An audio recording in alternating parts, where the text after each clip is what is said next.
Es de madrugada en una cocina mexicana. Una abuela vierte un polvo blanco desde una cajita amarilla, revuelve la leche caliente y sirve el mismo atole de siempre. No hay imagen más mexicana que esta. Y sin embargo, es una hermosa mentira. Esa cajita amarilla, la que espesa los moles, empaniza el pollo, alivia las rosaduras del bebé y calienta cada invierno en millones de hogares desde hace más de un siglo, nunca fue mexicana, ni un solo gramo. Nació muy lejos de aquí, en un país que apenas conocía la planta que México llevaba 10,000 años domesticando. Le pusieron un nombre en español para que sonara a nuestro. Funcionó demasiado bien. Y hoy, mientras una familia en Oaxaca la llama con cariño nuestra maicena, la marca responde a un gigante extranjero que jamás ha pisado una milpa. ¿Cómo convence un producto de fuera al pueblo que le dio el maíz al mundo de que ese maíz ahora es de otro? No fue el sabor, no fue el precio, fue algo mucho más profundo y mucho más incómodo de admitir. La historia de la caja amarilla más querida y menos mexicana de México. La historia no empieza en una milpa mexicana. Empieza en un laboratorio a miles de kilómetros al norte, en manos de un químico que jamás imaginó que su invento terminaría en el rincón más íntimo de la cocina mexicana. Su nombre era Thomas Kingsford. A comienzos de la década de 1840, trabajaba para la fábrica de almidón de William Colgate en Nueva Jersey, extrayendo almidón del trigo. Pero Kingsford tenía una obsesión: el maíz, ese grano barato y abundante que crecía por todo Estados Unidos. Tras años de experimentos fallidos, en 1842 logró lo que nadie había conseguido a escala comercial: separar el almidón puro del grano de maíz. Había nacido la fécula de maíz industrial. Y aquí aparece la primera ironía de esta historia. Aquel polvo blanco y sedoso no se inventó para comerse. Se inventó para almidonar ropa, para endurecer los cuellos de las camisas y las enaguas de la época. Durante casi una década, la fécula de maíz fue apenas un producto de lavandería. No fue sino hasta alrededor de 1850 cuando alguien descubrió que ese mismo polvo espesaba natillas y postres sin dejar sabor alguno. El almidón para planchar se convirtió, de un día para otro, en ingrediente de cocina. Faltaba, sin embargo, quien lo convirtiera en imperio. Y ese papel le tocó a una familia, los Duryea. Hacia 1853, los hermanos Duryea levantaron sus propias plantas de fécula, y en 1855 quedó constituida formalmente la Glen Cove Starch Manufacturing Company en Long Island, Nueva York. Llegaron a emplear a más de 700 trabajadores, muchos de ellos inmigrantes irlandeses, en un complejo de 30 acres con su propia flota de barcos sobre el agua. Pero el verdadero golpe de los Duryea no fue industrial. Fue de mercadotecnia, casi un siglo antes de que esa palabra existiera. Encerraron su fécula en una pequeña bolsa dentro de una llamativa caja de cartón, limpia, higiénica, confiable, y le imprimieron recetas para enseñarles a las amas de casa cómo usarla. Y le pusieron un nombre. No un nombre en inglés, un nombre en español: Maicena, derivado de la palabra maíz. Una marca estadounidense, bautizada en el idioma de los pueblos que habían cultivado ese grano durante milenios. En 1856 quedó registrada. El disfraz estaba puesto. El éxito fue arrollador. La caja se volvió sinónimo de fécula de maíz en hogares de medio mundo. Y cuando el siglo XIX cerró sus puertas, las grandes fábricas de almidón de Estados Unidos se fundieron en un solo coloso. Hacia 1900, la marca Maicena pasó a manos de la Corn Products Refining Company, la corporación que dominaría el negocio del maíz industrial durante generaciones. Para entonces, Maicena ya había conquistado las cocinas estadounidenses. Pero el gigante miraba hacia el sur. Existía un país entero que había venerado al maíz durante 10,000 años, que lo había vuelto Dios, mito y pan de cada día. Un país que todavía no sabía que estaba a punto de enamorarse de una versión extranjera de su propio grano sagrado. Ese país era México, y la caja venía en camino. En 1930, la caja cruzó la frontera. Maicena llegó a México en plena resaca de la Revolución, a un país que se reconstruía y que empezaba a asomarse a la vida moderna.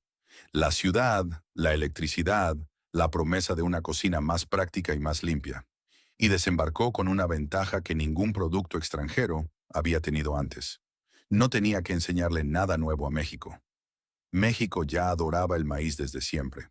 Solo había que convencerlo de adorarlo dentro de una caja de cartón. La jugada fue tan sencilla como astuta. Mientras otras marcas estadounidenses tropezaban una y otra vez con las costumbres locales, Maicena hizo justo lo contrario. En lugar de pelear contra la tradición, se metió con sigilo dentro de ella y encontró la puerta perfecta: el atole. El atole era una bebida ancestral, espesa y caliente, que los pueblos mesoamericanos preparaban con masa de maíz mucho antes de que llegaran los españoles. Preparar uno bien hecho, a la antigua, tomaba tiempo y esfuerzo. Entonces apareció la caja. Una cucharada de aquel polvo, leche caliente, azúcar, y en cuestión de minutos había atole. Rápido, sedoso, sin grumos. La modernidad se disfrazó de abuela. Y las familias, sin saberlo del todo, empezaron a preparar su bebida más antigua con un producto nacido en un laboratorio del norte. Pero la conquista de verdad no se libró en la cocina. Se libró en la publicidad. Maicena entendió antes que nadie a quién debía hablarle. En el México de aquellas décadas, la mujer era el centro absoluto del hogar. Madre, esposa, ama de casa, guardiana de la salud de todos. Y hacia ella apuntó cada anuncio. La marca no vendía almidón, vendía cuidado. Vendía la tranquilidad de una madre que alimenta bien a los suyos. Su promesa más poderosa se volvió casi un mandamiento doméstico.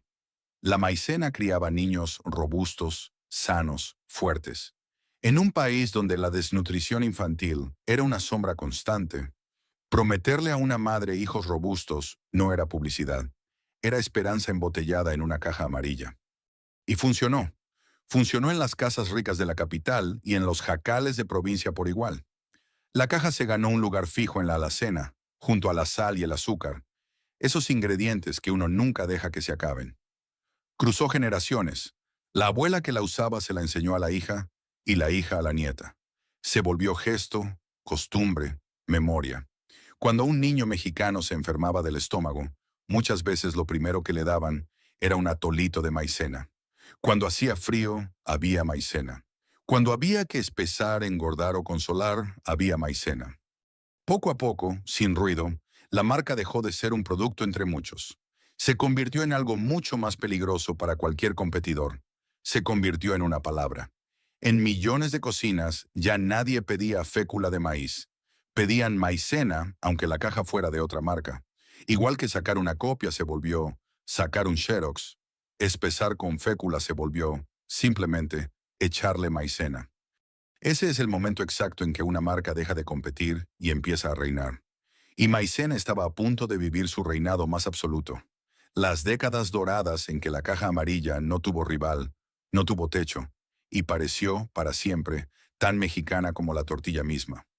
Detrás de cada caja amarilla, humilde y silenciosa en la alacena, se escondía una maquinaria colosal, porque ese polvo blanco y perfecto no salía de un molino de pueblo ni de un metate de piedra. Salía de una de las industrias más sofisticadas jamás construidas alrededor del maíz.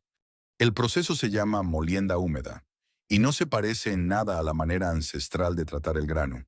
El maíz llegaba a la planta por toneladas. Primero se remojaba durante largas horas en agua tibia, con una pizca de dióxido de azufre, hasta que el grano duro se ablandaba por completo. Luego venía la degerminación. El grano hinchado se rompía apenas lo suficiente para liberar el germen, esa pequeña parte grasosa de donde después se extraería el aceite. El resto se molía y se lavaba una y otra vez, separando por peso y por giro cada componente. La fibra por un lado, el gluten y sus proteínas por otro, y en el centro, lo que la fábrica realmente perseguía, el almidón puro. Ese almidón se enjuagaba hasta quedar inmaculado. Se secaba y se convertía en un polvo finísimo, sin sabor, sin olor, sin memoria. Del grano sagrado que México había tratado con cal y paciencia durante siglos, la máquina extraía solo su esqueleto blanco. Nada de germen, nada de fibra, nada de nixtamal, solo fécula. Y sin embargo, era precisamente esa pureza sin alma la que la volvía tan versátil, tan confiable, tan capaz de espesar cualquier cosa sin dejar rastro. Y la máquina no desperdiciaba nada. Aquello que separaba del grano tenía su propio destino. El germen se convertía en aceite. La fibra y las proteínas se volvían alimento para el ganado. Un mismo grano de maíz salía de la planta, transformado en media docena de productos distintos. Era un pulpo industrial silencioso, y la caja amarilla apenas era uno de sus muchos brazos. La máquina no descansaba. Trabajaba de día y de noche para alimentar un apetito que no dejaba de crecer, llenando caja tras caja, camión tras camión, para surtir un país entero que ya no sabía cocinar sin ella. Y así llegaron las décadas doradas. Durante buena parte del siglo XX, en su categoría, Maicena no tuvo rival. No compitió, reinó. En un país de más de 1000 formas de comer el maíz, la fécula industrial tenía un solo nombre, y ese nombre venía en amarillo. La caja se volvió una institución tan sólida como cualquier símbolo nacional. Estaba en la cocina de la señora acomodada de Polanco y en la de la familia campesina de Oaxaca. Estaba en el desayuno, en el postre, en la enfermería casera, en la Navidad. Cruzó fronteras. La misma marca conquistó cocinas de toda América Latina y su fórmula viajó incluso hasta Europa. Pero en ningún lugar echó raíces tan hondas, tan íntimas, tan del corazón como en México. Y ni siquiera se quedó en la cocina. La caja amarilla se escapó hacia todos los rincones de la vida diaria. Se usaba sobre la piel para calmar las quemaduras del sol, como talco casero contra la irritación, como remedio de abuela para 1000 pequeñas molestias. Hasta la industria farmacéutica la ocupaba, discretamente, para dar cuerpo y forma a las pastillas. Pocas cosas habían logrado meterse tan a fondo, y en tantos frentes a la vez, en la existencia de una familia. Pasaron los años y la caja no envejeció. Cambiaban los presidentes, las modas, las crisis, las monedas. La caja amarilla seguía ahí, idéntica, fiel, esperando en la alacena. Acompañó a una familia mexicana, y luego a sus hijos, y luego a sus nietos, durante más de un siglo. Para millones de personas dejó de ser un producto. Era parte de la casa, parte de la infancia, parte de lo que significaba estar en México. Ese fue el apogeo. Una marca extranjera, fabricada por una máquina que despedazaba el grano para quedarse solo con su almidón, se había vuelto más mexicana en el corazón de la gente que muchas cosas nacidas en esta tierra. Parecía intocable, parecía eterna, parecía sobre todo nuestra. Pero cuanto más mexicana parecía la caja, más lejos estaba de la verdad. Y esa verdad, la de quién era realmente su dueño, y la de lo que aquel polvo perfecto le había hecho, en silencio, a la relación milenaria entre México y su maíz, empezaba poco a poco a asomar por debajo del cartón amarillo. Para entender lo que la caja amarilla le hizo a México, hay que hacer primero una pregunta incómoda. ¿Qué tan mexicano puede ser un producto que le dio la espalda a la sabiduría más profunda de México? Mucho antes de que existiera cualquier caja, cualquier marca, cualquier fábrica, este territorio ya había resuelto el maíz. Y no es exageración, lo había resuelto mejor que nadie en el planeta. Todo empezó hace unos 7000 años, cuando los pueblos de Mesoamérica tomaron una hierba silvestre y raquítica, el teocintle, de mazorcas diminutas, y a fuerza de paciencia y selección la fueron convirtiendo en el maíz. No lo encontraron, lo inventaron. El grano llegó a ser tan central, tan absoluto, que quedó tejido hasta en el origen del mundo. En el Popol Vuh, el libro sagrado maya, los dioses fracasan al hacer al hombre de barro y de madera, y solo lo logran cuando lo moldean con masa de maíz. Los mexicanos no comen maíz. Los mexicanos, según su propio mito, están hechos de maíz. Son, literalmente, gente de maíz. Y no lo cultivaban solo, lo sembraban en la milpa, ese sistema sabio en el que el maíz crece junto al frijol y la calabaza, sosteniéndose entre sí. El maíz ofrece la caña por donde trepa el frijol devuelve a la tierra lo que el maíz gasta, y la calabaza cubre el suelo y guarda su humedad.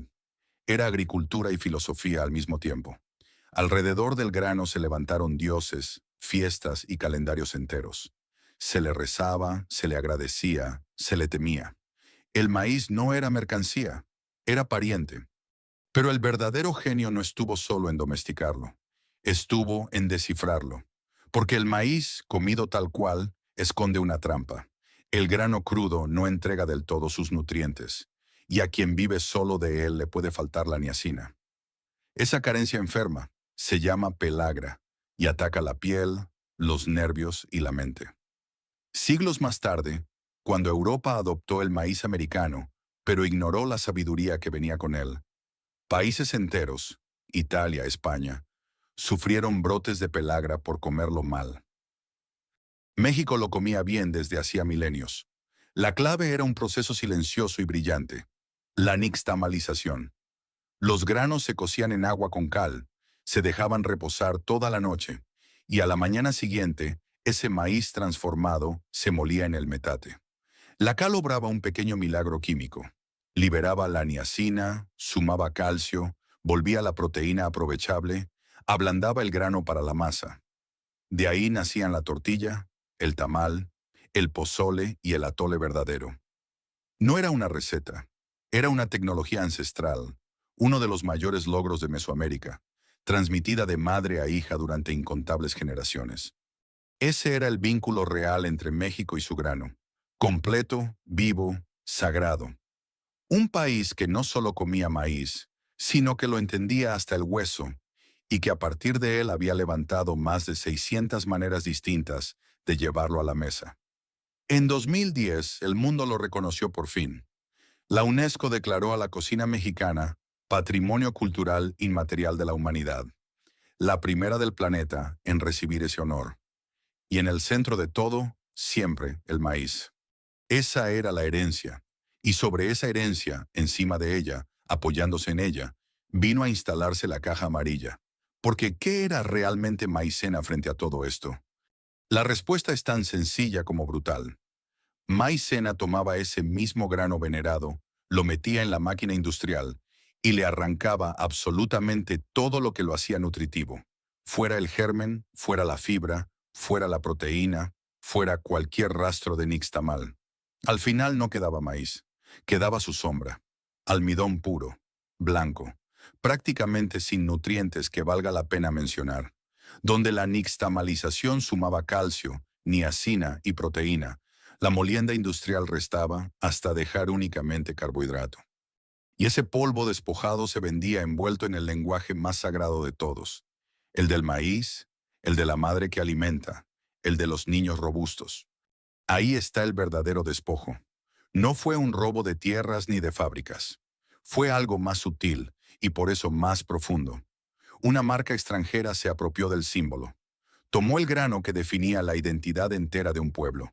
Le extrajo el alma en una máquina del norte, le puso un nombre en español y se lo revendió a ese mismo pueblo como si le hubiera pertenecido siempre. Lo hizo tan bien que México terminó queriéndola como propia, defendiéndola como propia, sin recordar jamás que nunca lo fue. No en vano hubo quien la definió, sin rodeos como la empresa que se apropió de la harina de maíz.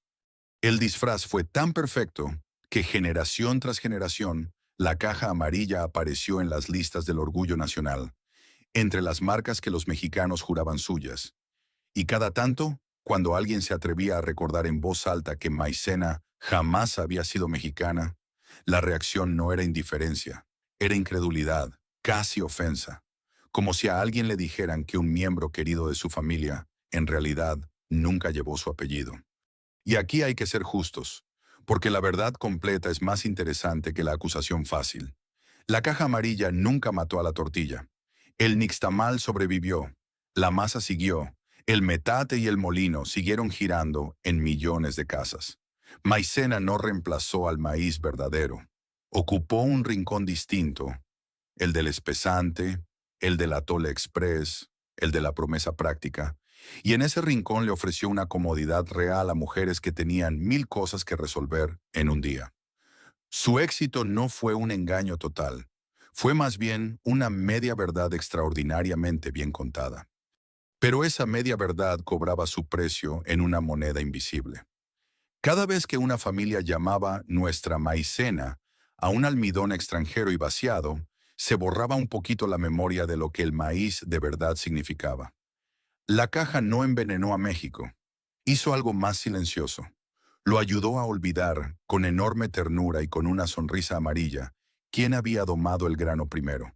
Poco a poco, el saber que antes pasaba de la abuela a la madre en la cocina empezó a caber, resumido y vaciado en las instrucciones impresas de una caja.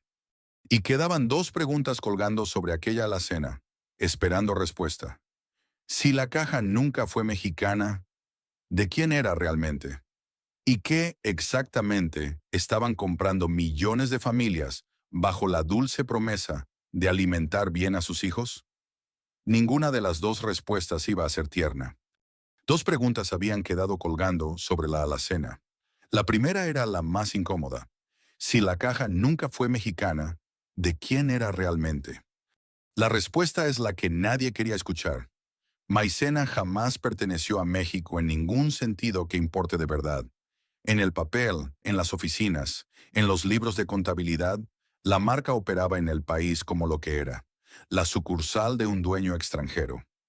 El ídolo nacional, esa caja que descansaba junto a la sal y el azúcar en millones de hogares, no era, en el fondo, más que un activo. Una línea en un balance financiero redactado muy lejos de aquí. Y eso tenía consecuencias que la ternura del atole nunca dejaba ver.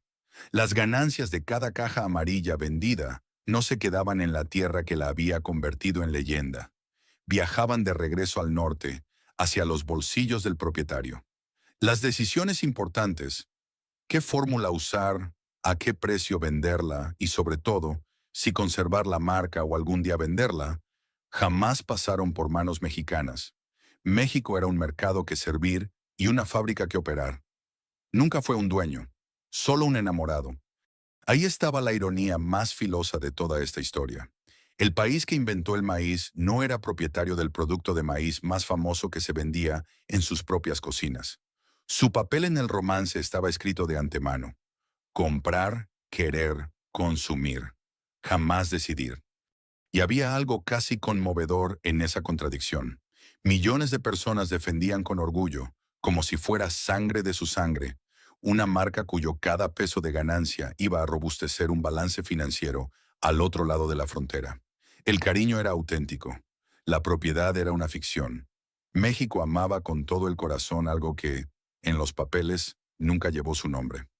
Y hay algo más, algo que apenas empezaba a asomarse. Ese activo, esa joya envuelta en cartón amarillo, no tenía un dueño fijo para siempre. Era la clase de tesoro que las grandes corporaciones se pasan de mano en mano, de gigante a gigante, según soplan los vientos del dinero mundial. La caja amarilla estaba a punto de cambiar de dueño en la mayor jugada de toda su vida. Pero esa historia, la del baile de propietarios que jamás probaron un atole, todavía tendrá que esperar su turno. Porque antes hay que responder la segunda pregunta. Y es tan incómoda como la primera. ¿Qué estaban comprando exactamente millones de familias bajo la dulce promesa de alimentar bien a sus hijos? Aquí de nuevo hay que ser honestos, sin exagerar ni endulzar. La maicena de siempre, la fécula pura, no es un veneno ni un villano. Es almidón, un espesante que se usa en cocinas de todo el planeta. Y con los años la marca incluso empezó a añadirle vitaminas y minerales a su polvo. Como simple auxiliar de cocina, la caja no engañaba a nadie. El problema estaba en otra parte. Estaba en la promesa y en lo que la marca construyó sobre ella. Durante casi un siglo, maicena no se vendió como un espesante. Se vendió como alimento, como salud, como la garantía de unos niños robustos. Y en los años 90 dio un paso más. Lanzó versiones de sabores: fresa, chocolate, vainilla, coco, cajeta, polvos dulces para batir con leche, presentados como nutrición cariñosa para los más pequeños. El esqueleto de almidón, ahora con azúcar añadida, seguía llevando puesta la aureola de la buena madre. Durante décadas nadie puso ese relato en duda, hasta que la realidad llegó por fuera de la marca y llegó fuerte. México se convirtió en el mayor consumidor de productos ultraprocesados de toda América Latina, en medio de una epidemia de obesidad y diabetes que golpeaba con más dureza, siempre, a los que menos tenían, y el Estado reaccionó. En octubre de 2020 entró en vigor el nuevo etiquetado frontal, octágonos negros que gritan exceso de azúcares, exceso de calorías, leyendas que advierten cuando un producto no es recomendable para niñas y niños. Y aquí cae el golpe más silencioso y más demoledor de toda esta historia. La ley trajo una regla nueva. Cualquier producto que cargue un sello de advertencia tiene prohibido presumir de bondades nutricionales, prohibido llenar su empaque de personajes que seduzcan a los niños, prohibido venderse como bueno para su desarrollo. Es decir, la promesa exacta que había construido a Maicena durante 90 años, criar niños robustos, nutrir, cuidar, se volvió para los productos señalados una frase que la ley ya no permite decir. El tiempo alcanzó al cuento de hadas, y el cuento, de pronto, no se podía seguir contando en voz alta. La ironía llegaba hasta el último rincón. Ni siquiera esas vitaminas y minerales que la marca había sumado con los años servían ya de escudo. La nueva ley también prohíbe presumir que un producto está fortificado con vitaminas cuando lleva un sello de advertencia. Una a una, las muletas publicitarias que habían sostenido a la caja durante generaciones caían al suelo. Nada de esto convierte a Maicena en la culpable de una nación enferma. La caja amarilla era apenas una entre miles en un océano de productos ultraprocesados. Señalarla a ella sola sería injusto y sería fácil, pero sí cristaliza, con una nitidez casi cruel, la verdad que se escondía debajo del cartón. Un polvo de dueño extranjero, despojado del alma del grano, le había vendido a México durante 100 años una historia dulce, cómoda y a medias sobre su propio maíz. Y mientras las familias mexicanas seguían vertiendo esa historia en la leche caliente cada mañana, muy lejos, en salas de juntas que jamás verían, la querida caja amarilla estaba a punto de ser puesta sobre la mesa de negociación. La desaparición estaba por comenzar. Mientras las abuelas mexicanas hacían atole, sin enterarse de nada, el verdadero dueño de la caja amarilla no dejaba de cambiar de forma, fusionándose, creciendo, renombrándose, como si el propietario del tesoro estuviera todo el tiempo poniéndose una máscara distinta, muy lejos de las cocinas que lo adoraban. Todo había empezado con la Corn Products Refining Company, aquel coloso estadounidense que a comienzos del siglo XX se había quedado con Maicena. Y conviene detenerse en un dato que casi nadie conoce. Fue esa misma corporación la que, entre 1928 y 1930, levantó sus operaciones de refinería en América Latina, en Argentina, en Brasil y en México. Es decir, la maquinaria que fabricaría la maicena mexicana no la construyó un empresario mexicano. La instaló, ladrillo por ladrillo, una compañía del norte, justo en los años en que la caja tocaba por primera vez las alacenas del país. El disfraz y la fábrica llegaron juntos. Durante décadas, ese gigante siguió engordando.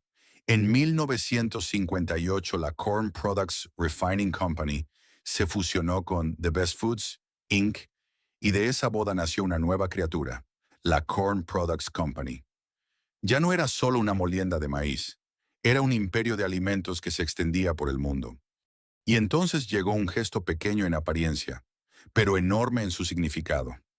El 23 de abril de 1969, la empresa se cambió el nombre. Dejó de llamarse Corn Products Company y pasó a ser CPC International. ¿Por qué? Porque la molienda de maíz, el corazón industrial del que había nacido todo, el origen mismo de la palabra maicena, se había vuelto la parte menos glamorosa del negocio. La compañía quería que la vieran como lo que ambicionaba ser, una potencia de alimentos empacados, no una vieja fábrica de almidón. Así que borró el maíz de su propio nombre. El grano que lo había parido pasó, discretamente, a la letra chiquita. Y no dejó de comprar ni de crecer. Había lanzado la margarina Mazola en Estados Unidos en 1961. Abrió una planta de Knorr en Japón en 1963. En 1966, rebasó por primera vez los $1.000 millones en ventas. Cada nueva marca, cada bandera plantada en otro país, volvía al gigante más colosal y a la vieja caja de fécula más diminuta en comparación. Maicena no encogía en las cocinas mexicanas, donde seguía siendo enorme. Encogía en la única sala donde de verdad se decidía su suerte, la de sus dueños. Y en ese imperio cada vez más grande, ¿qué era Maicena? Una línea regional más, un renglón, porque CPC International no vivía de la caja amarilla, vivía de un ejército de marcas gigantescas. Knorr, Hellmann's, Mazola, Skippy, Caro, más de 2.000 registros comerciales repartidos por el planeta. En ese océano de nombres, la caja que en México era un tesoro nacional, casi un miembro de la familia, era apenas una entrada en una lista interminable. Amada como una reina en las cocinas mexicanas, anónima como un número en las oficinas de sus dueños. Así vivió durante años, querida hasta las lágrimas por un país, y al mismo tiempo perfectamente intercambiable para quienes la poseían. Imaginemos, porque no existe una crónica exacta de aquellos años, pero la escena se repetía en millones de hogares. A una madre cualquiera, en un pueblo de Michoacán, sirviéndoles atole de maicena a sus hijos una noche fría, segura de estar dándoles algo tan mexicano como ella misma. A esa misma hora, en una oficina climatizada del otro lado del continente, un grupo de ejecutivos revisaba una hoja de cálculo donde su caja amarilla era una celda entre miles, evaluada por su margen y no por su alma.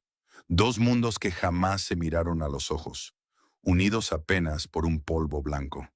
Era solo cuestión de tiempo para que esa distancia entre el amor y la propiedad terminara en una separación. La separación llegó en los últimos días de 1997 y fue, en el sentido más literal, un divorcio. Para entonces, los dueños de CPC International habían tomado una decisión fría y definitiva. La molienda de maíz y los alimentos de marca ya no tenían por qué seguir viviendo bajo el mismo techo.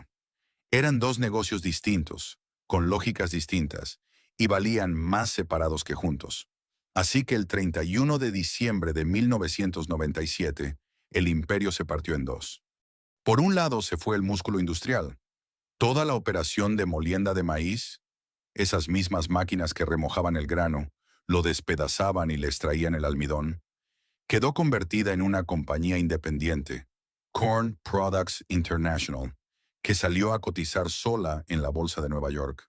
Por el otro lado quedó el negocio de las marcas de consumo, que el 1 de enero de 1998 se rebautizó con un nombre nuevo, Best Foods.